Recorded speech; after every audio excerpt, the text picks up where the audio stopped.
Hello, welcome back to the reading of the poem of the Man God, written by Maria Valtorta, Volume 3. Chapter 360, Part 3, Miracle on the Jordan in Flood. Yes, Judas. Judas grumbles something between his teeth, and Jesus replies, Yes, Judas, exactly as you say, but just in the first part of your sentence. I am listening to her, of course I am, but not because she is a woman, as you are insinuating, but because she is the one who has made most progress in love. Mary, go home while you can. I will go back and cross over wherever I can, and I will go to Galilee. Come with my mother and the other women to Cana, to Susanna's house. I will tell you there what there is to be done. Go in peace, and may you be blessed. God is with you. Jesus lays his hand on her head, blessing her. Mary takes Jesus' hands, kisses them, stands up, and then goes back. Jesus watches her go away. He sees her pick her heavy mantle and put it on. She then reaches her horse, mounts it, and goes to the ford and crosses over. And now let us go, he says. I wanted to let you rest, but I cannot. I have your safety at heart, although Judas thinks otherwise. And believe me, if you should fall into the hands of my enemies, they would do to your health more harm than water and mud. They all lower their heads as they understand the implied reproach given in reply to their previous conversation. They walk all night in changeable weather, in fitful showers. At a lurid dawn, they find themselves near a very poor village, the muddy houses of which are lying close to the river.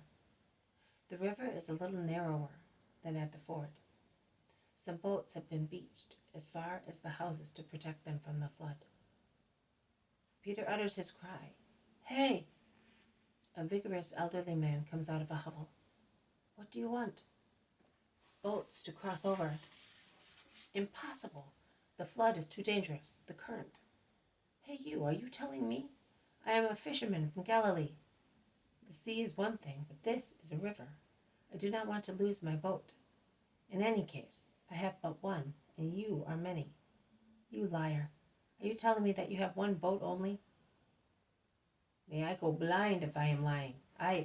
Watch that you may really go blind. This is the rabbi from Galilee, who gives sight to blind people, and who can satisfy you by making you go blind. Oh, mercy! The rabbi! Forgive me, Rabboni! Yes, I do, but you should never tell lies. God loves sincere people. Why say that you have but one boat, when the whole village can give you the lie? To lie and to be found out is too severe a humiliation for man. Will you give me your boats?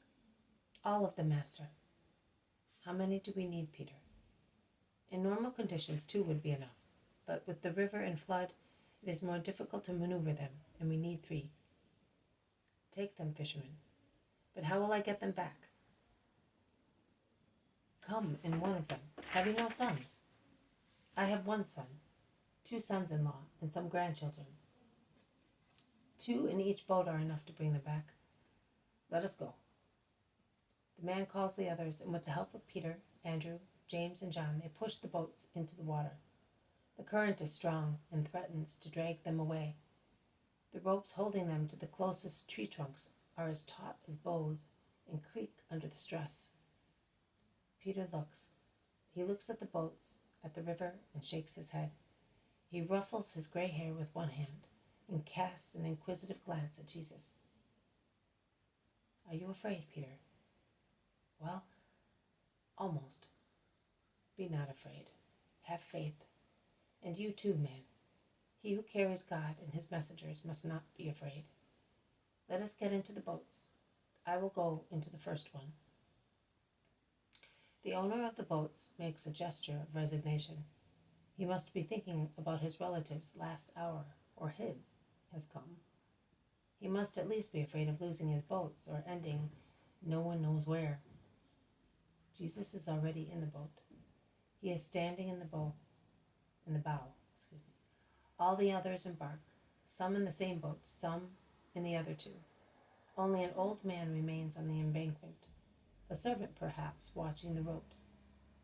Are we all on board? Yes, we are. Are the oars ready? They are. Let go, you, on the bank. The old man untwists the ropes off the wooden pin which held them in a knot on a tree trunk. As soon as the boats are free, they list for a moment southwards towards the center of the current. But the power of miracle shines on Jesus' face. What he says to the river I do not know. I know that the current almost stops. The Jordan flows slowly, as when it is not in spate. The boats cut across the water without any difficulty.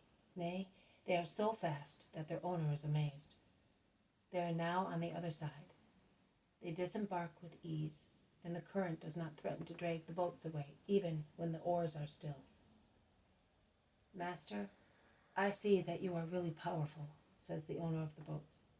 Bless your servant, and remember me, a sinner. Why powerful? Hey, that was no trifle.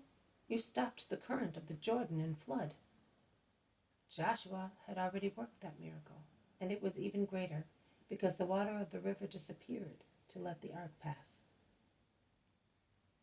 And you, man, have carried across the true ark of God, says Judas with self-sufficiency. Most High God, yes, I do believe it. You are the true Messiah, the Son of the Most High God. Oh, I will tell the towns and villages along the river what you did and what I saw.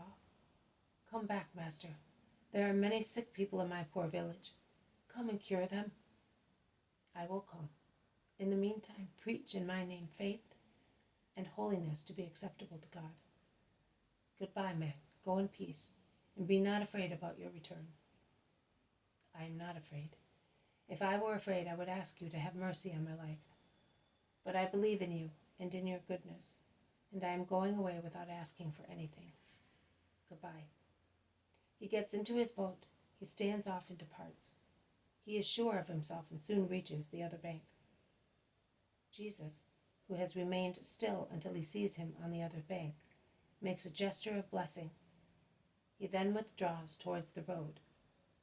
The river resumes its vorticose flowing, and it all ends thus.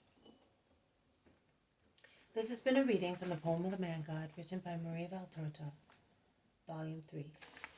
Chapter 360, Miracle on the Jordan Flood. Chapter 360, Part 3, Miracle on the Jordan and Flood. Thank you for listening. I will see you tomorrow. May God bless you, and may peace be with you.